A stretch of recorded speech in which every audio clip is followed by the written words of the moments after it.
Pode passar para o próximo, então, por favor. Então, o Caminhos, o que ele é? Ele é um programa que tem como objetivo agrupar os pontos de dados em cluster, agrupar certos dados que antes... Agrupar rapidinho, um momento. Agrupar ponto de dados em cluster, separar, criar vários clusters baseados em dados que o usuário coloca. Bom, o nome dele já é meio autoexplicativo. O K em Caminhos significa a quantidade de cluster que você deseja que o seu algoritmo tenha. E o means, a tradução é medidas, que é o objetivo principal do algoritmo, né? Que é calcular a média das distâncias entre cada ponto de dado e assim o seu centroide do respectivo cluster. Pode passar para o próximo. Bom, aqui, rapidinho, deixa eu aumentar a tela que eu não estou conseguindo enxergar. Aqui a gente tem o passo a passo de como isso funciona. E o primeiro passo, a gente vai escolher o número de cluster que a gente quer identificar. Mais à frente, a gente vai falar um pouco mais sobre como escolher esse número, né? Mas aqui, como eu só estou explicando passo a passo, a gente escolheu 3.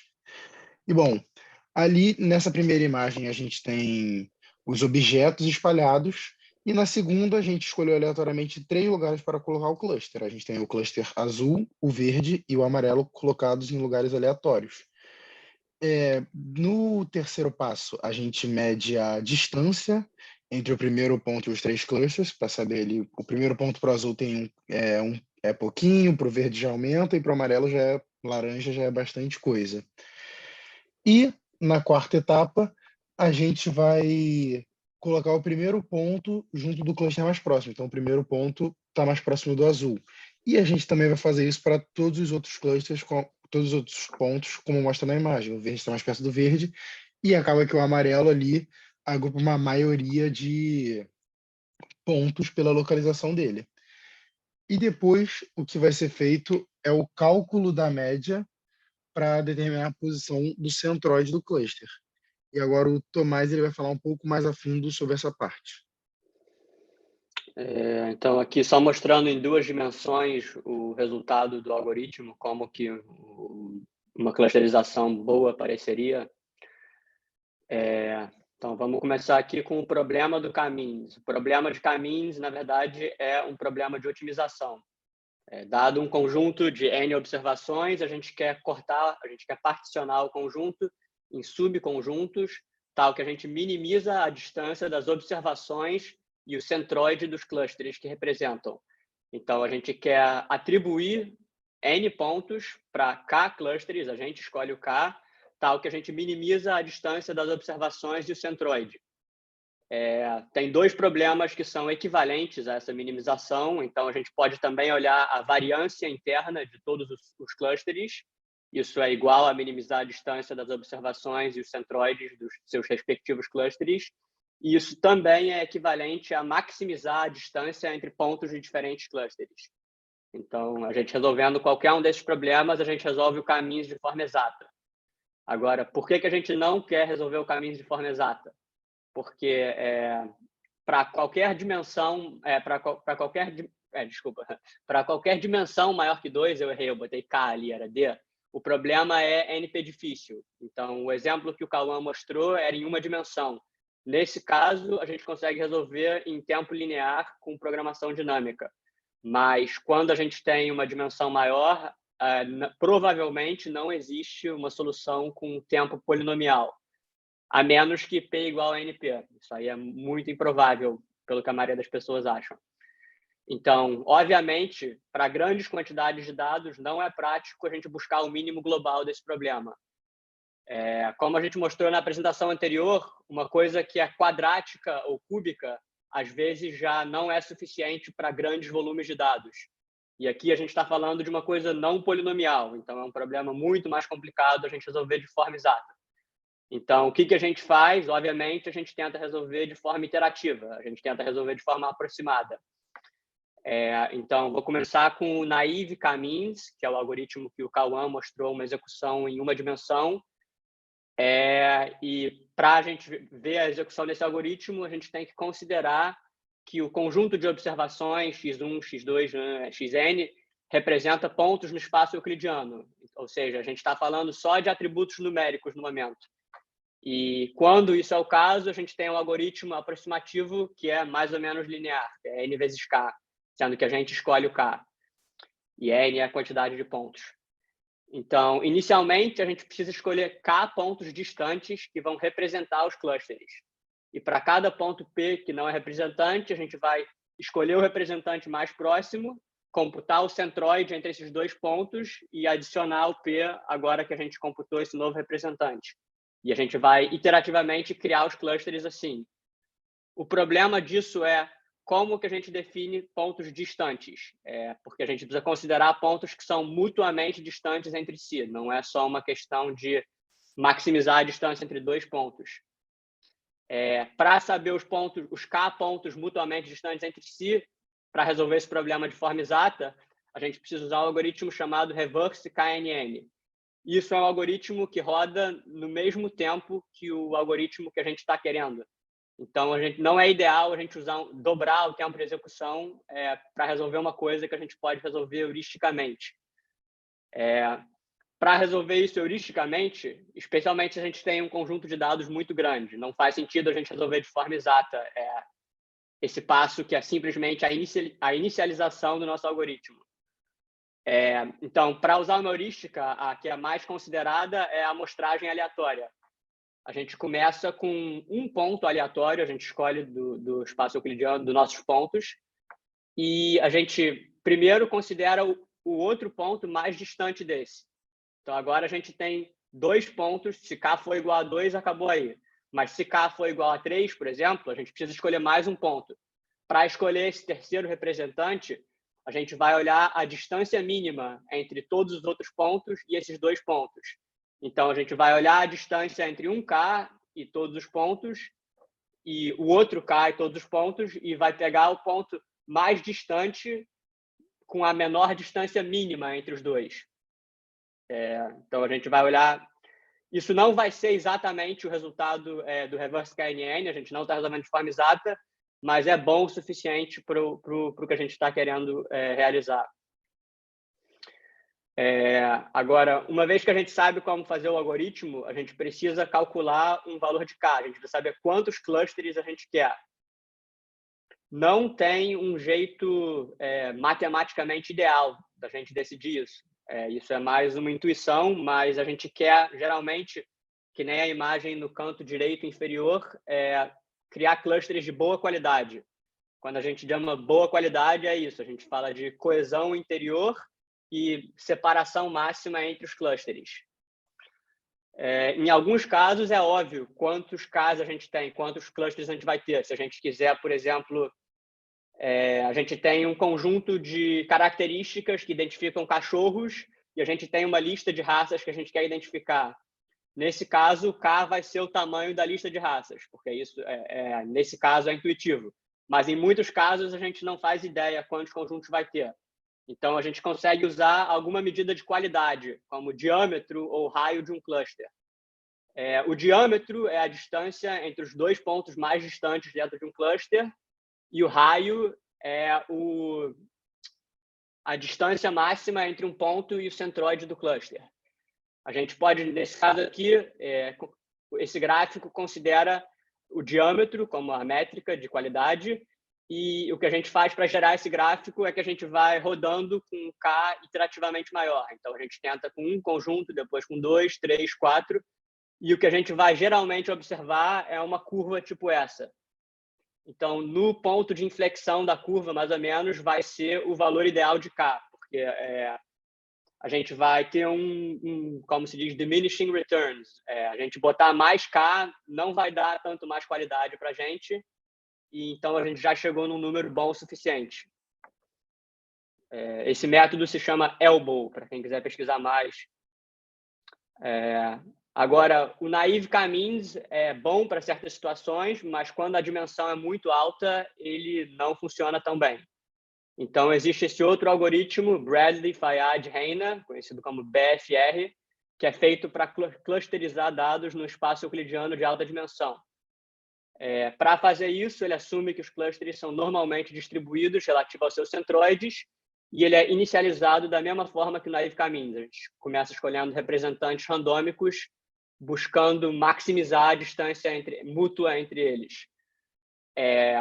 A diferença desse algoritmo são algumas. A gente assume que os pontos são normalmente distribuídos somente em dimensões separadas. Então, eles são normalmente distribuídos dentro das dimensões separadas. Isso quer dizer que a gente pode ter clusters que têm esse formato aqui, em 2 dimensões, esse formato aqui, mas não diagonal. Eles vão ser alinhados aos eixos, se a gente considerar que cada dimensão vai representar um eixo.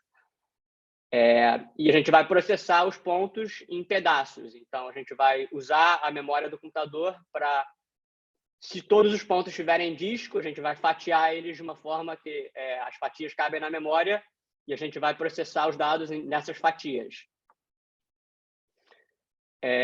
Agora, a gente vai pegar cada uma dessas fatias e vai, a partir delas, alimentar 3 conjuntos. O discard, o compressed e o retained. O discard vai guardar um resumo dos clusters. E eu vou explicar um pouco mais o que cada um faz daqui a pouco. O compressed vai guardar um resumo dos pontos. E o retained vai guardar os pontos que não pertencem a nenhum outro. Então, o discard e o compressed, na verdade, não estão guardando pontos. Eles estão guardando só estatísticas sobre os pontos. E o retained é tudo que os pontos que a gente não conseguiu encaixar em nenhum cluster ou mini cluster, a gente vai guardar realmente os pontos para tentar usar eles depois para alguma coisa. Então, a gente quer resumir os pontos com certas estatísticas. As estatísticas que a gente vai guardar para esses 2 conjuntos, o discard e o compressed, são n, a quantidade de pontos representados, sum, que é o vetor com a soma de todos os componentes de cada dimensão, e sum squared, que é a soma dos quadrados desses componentes. A partir disso, a gente consegue derivar a posição de um centroide, que é simplesmente sum dividido por n, em todas as dimensões, e a variância de um centroide, que é essa conta aqui. Então, é legal essa representação porque a gente consegue atualizar esses conjuntos online. A gente consegue alimentar as fatias e só guardar o ponto. A gente não precisa recalcular tudo para todo ponto, que nem a gente fazia com outro algoritmo. A gente está incrementalmente computando essas coisas. Para processar dados com os BFRs, a gente vai olhar os pontos que estão próximos a um centroide de um cluster. Eles são adicionados a esse cluster, e em seguida eles são descartados, a gente não considera mais eles. E os outros são clusterizados como a gente falou de hierarquicamente da outra vez, eu botei hierarquicamente aqui, eles vão ser clusterizados hierarquicamente. E esses mini clusters são combinados com os mini clusters das iterações anteriores. Lembrando que a gente está processando os dados em fatias. E após o processamento, a gente vai ter um caso assim ainda. A gente vai ter uns clusters que são maiores, a gente vai ter os compressed, que são menores, e a gente vai ter os pontos que não pertencem nem aos mini clusters e nem ao discard. E a gente tem alguns jeitos de tratar isso. A gente pode simplesmente olhar os mini clusters e adicionar eles aos clusters mais próximos e fazer os mesmos com os pontos, assumindo que a gente já tem K clusters, ou a gente pode simplesmente descartar os pontos que sobraram e tratar eles como outliers. E a gente vai fazer isso a partir de um critério. A gente vai decidir se 2 pontos, aqui está errado, ou 2 mini clusters são próximos o suficientes. Como que a gente faz isso? A gente usa a suposição de normalidade que a gente falou lá atrás. A gente tem uma métrica aqui, como foi dito na nossa apresentação anterior. Quando a gente está falando de muitas dimensões, a distância euclidiana falha. A gente precisa de uma métrica melhor, porque ela vai não dar muita informação para a gente, a euclidiana. Então, nesse caso, a gente considera a distância de Mahalanobis, que é representado por esse termo aqui, e a gente consegue observar que ele está normalizado pelo desvio padrão de cada cluster. Como a gente sabe a probabilidade de um ponto estar presente numa distribuição normal a partir do desvio padrão, a gente consegue usar essa distância para determinar a probabilidade que um ponto pertence ao cluster ou não. Então, a gente vai adicionar o ponto ao cluster mais próximo se a probabilidade for menor que certo valor. Isso é arbitrário, mas a gente consegue escolher o nível de confiança que a gente quer. Então, por exemplo, se a gente está considerando 2 desvio padrões, a gente consegue obter 95% de confiança. Agora eu vou passar aqui para o Enzo para ele terminar. Tá aqui. Basicamente, a diferença entre o K-means e o Hierarchical Clusters, que a gente falou na última apresentação, é a escolha mesmo de como a gente vai fazer essa divisão dos clusters, né? Então, a gente vê que o Hierarchical Cluster é hierárquico, emparelhado, e a gente vê que o K-means usa muito esse método, o que. A gente vai, o K, né? A gente tem que achar o K. Então, basicamente é isso. É basicamente isso. Pode passar o slide. Vou passar.